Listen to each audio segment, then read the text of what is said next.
When you first have a baby, nobody really tells you what to expect when it comes to your hormones and all of those changes that are going on inside your body. I know a lot of doctors will tell you to expect the baby blues or expect to just kind of cry out of nowhere. That never happened for me, but that doesn't mean that I didn't experience postpartum anxiety, because I did. So not only is your postpartum period a time for your body to heal from childbirth, and it's a time for you to get to know your baby, get to know a feeding schedule and establish that feeding schedule. It is also a time where your hormones are reacclimating to not being pregnant anymore. And if you're breastfeeding, then your hormones are doing a whole nother slew of things. Even if you decide not to breastfeed for whatever reason, your hormones are still adjusting to that and to not produce milk. So regardless of what you do with your child, your hormones are going apeshit, and that's okay. It is to be expected. But it's important to know all of the signs of postpartum anxiety and postpartum depression. And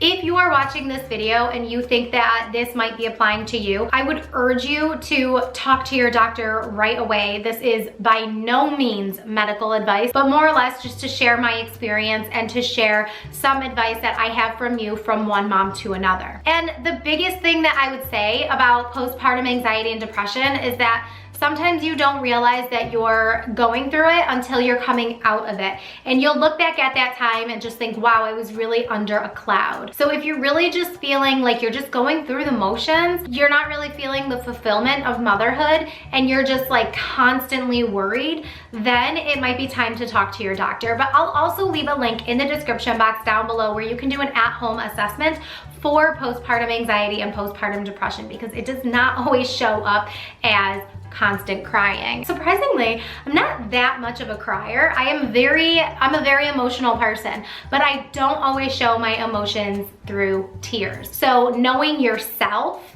is going to be a huge part of this journey and getting through to the other side. But let's talk about some of the things that you can do at home and with your doctor that can help you survive this postpartum anxiety or postpartum depression era of your life. The first thing that I am going to say is going to sound very obvious, and that is to ask for help from your medical team.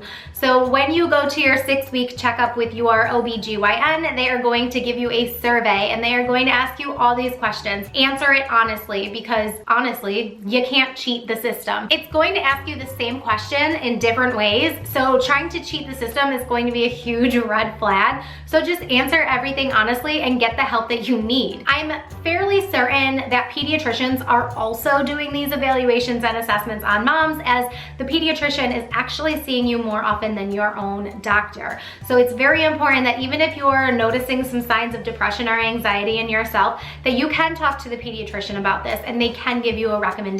They can't give you a medication, but they can give you some recommendations. The second thing that I am going to tell you to do is to educate yourself about motherhood. What exactly is that 4th trimester like? This isn't something that they educate you about before you have the baby, because usually when people are pregnant, you're really focused on labor and delivery and making sure you have all of the equipment and supplies for when you have a baby. But when you don't have any clue what to actually do with that baby, it can be very overwhelming. So I made a complete guide for you. It's called Baby in Bloom, Mama's Guide to the 4th Trimester. And this course is going to take you through all of those first 3 months. Not only am I going to tell you what to do with your baby, how to do these things with your baby, how to take care of yourself, how to get ready to go back to work if you are planning on doing that, and everything in between. This is not sleep training. It is not just sleep focused. I will help you set up a great sleep environment for your baby, so when you get past that 4th trimester, you can focus on sleep and schedules, but that's not what you need to deal with those first 3 months of your baby's life. So that's really not included in the course. The course is all about mama and baby getting through this 4th trimester together. So if you're interested, take a look at the link in the description box down below and grab Baby in Bloom. All right, number Number 3 is a little bit difficult for me because when I tried to do this, I failed miserably. But you need to find your tribe. And the reason why I say I failed miserably is because I tried one mom group and it wasn't for me, and I left and I felt like a shitty mom, and I never went back. And I just thought, okay, everybody's gonna judge me, so there isn't a group out there for me, and that is just not true. The group that I went to was centered around people who are bed sharing and extended breastfeeding activists, and that is not me, that is not my style. I mean, honestly, I don't really care what you do with your kid, but I'm not gonna judge you for your choices, and there was a lot of judgment towards me when I took out a bottle to formula feed my baby, and I was told that I am a waste of a stay-at-home mom because at that point, I had taken the entire school year off from teaching and was a stay-at-home mom. If that happens to be your situation, don't do what I did and find another group. You will find your tribe, and you need one, because also, like me, you will become isolated if you don't find your tribe, and you will just keep having baby after baby after baby and feel like you are alone in motherhood. Find other moms like you and stick with them. My next tip is self-care. Now, here's a funny story.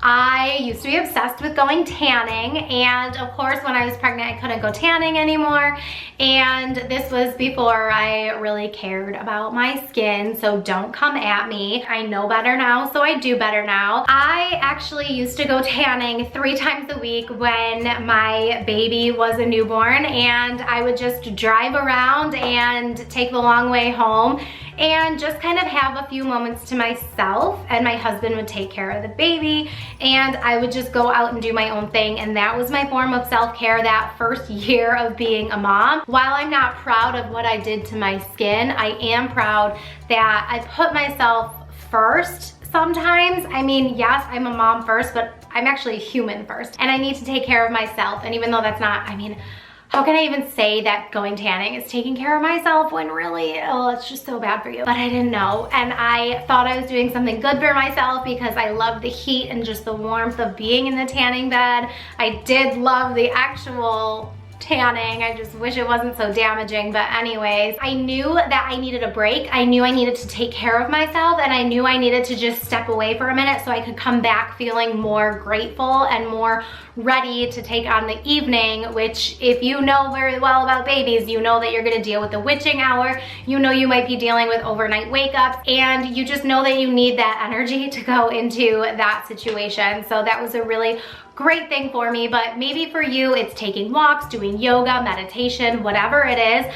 Find your thing and do it regularly. Tip number 5 is to have realistic expectations. So slow down, okay? Slow your roll and stop focusing on getting all of these things done in this amount of time, and put it the other way around. Get this much done in this much time, because you really just need to focus on you and your baby. Your baby is your priority. Yourself and your mental health and your sanity is your priority. So don't feel like you have to do all the things. You don't have to fold the laundry. I don't even care if you go switch the laundry from the washer to the dryer, okay? Ask someone else to do it for you. And that might mean someone in your village is gonna come over and they're gonna say, hey, what can I do? How can I help you?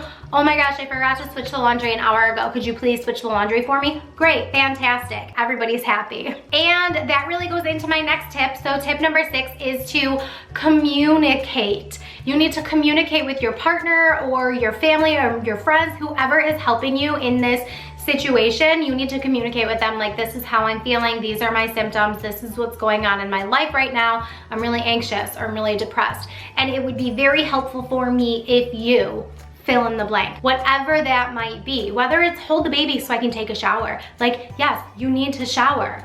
You are not selfish for going to take a shower, so don't feel like you are. And then also communicating with your partner what your roles and responsibilities are in terms of who's gonna do the dishes, who's gonna sweep the floor, who's gonna help put the baby down for bed or give the baby a bath before the bedtime routine, like whatever that might be. When my kids were babies, my husband and I had an agreement that he would start the bedtime routine. Maybe that meant rotating kids in and out of the shower and getting their pajamas on, while I'm cleaning the kitchen. And as crazy as it sounds, cleaning the kitchen was something for me that like I didn't have to think about what the kids are doing, where they are, and making sure that they're okay, because I knew my husband was doing that. And it was just an understanding between the two of us, and it was an agreement, like an actual verbal agreement, that that's what was happening. So never, ever, ever, ever assume that your partner knows what you need them to do. It has to be communicated. And tip number 7 is to keep track of how you are feeling.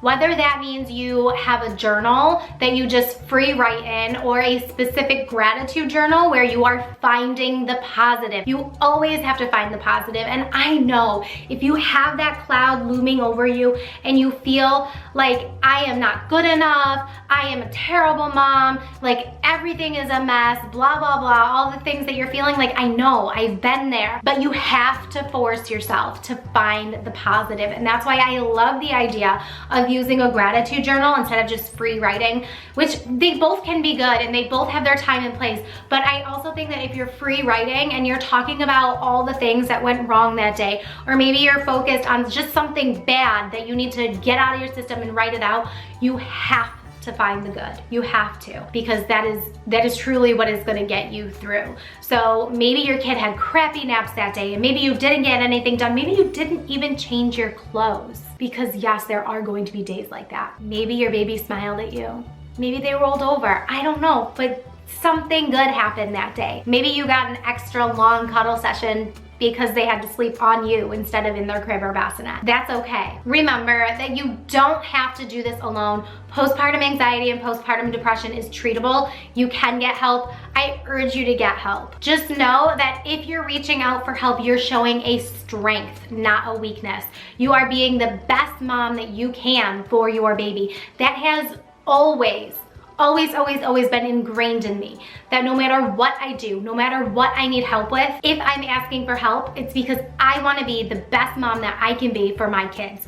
Those kids are relying on me. They are looking up to me. They are looking at me to answer their big questions in the world. And that can be so intimidating. But if you are overwhelmed about it and you ask for help, you're showing your kids that you are strong and you can do this. This is my pep talk today. I hope that you learned something. I hope that if you are struggling right now, you talk to your doctor, you get the help you need, you talk to a therapist, you talk to a friend, you find your village, you do all those things. If you don't have a village, be my village. I need a village. I have a village. Come find me on Instagram at Slumber and Bloom. Grab Baby and Bloom. It is your special guide to the 4th trimester. I'm covering everything you need in this course.